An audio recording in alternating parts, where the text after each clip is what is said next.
Hurrengo eguna, gaueko 10:00. Eskerrik asko Amona, gaur zuk proposatutakoa egingo dut, eta dena ondo joan da.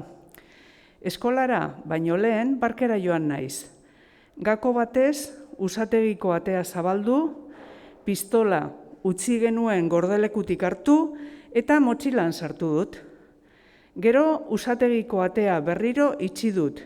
Ezer gertatu izan ez balitz bezala, zuk esan bezala. Inor ez zebilen ordu horretan Urmael inguruan. Beltzargak beti bezala uretan flotatzen tente-tente.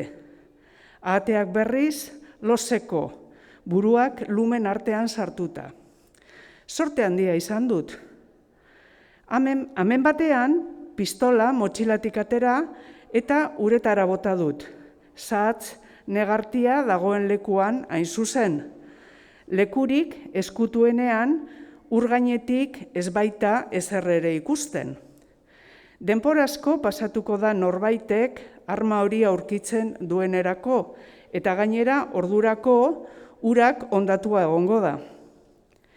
Eta arratsaldean eskolatik bueltan parkeko usategira joan garenean, Martin ia erotu eginda pistolarik ez zegoela konturatzean.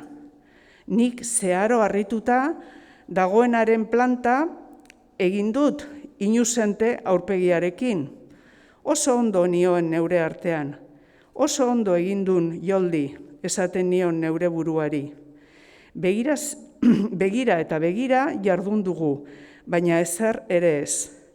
Gero Martinek asper eginda gordeketara jolasteko proposatu dit, eta nik uste dut berak ere barru-barrutik lasaitu ederra hartu duela pistola ez delako agertu. Hala iruditu zait behintzat.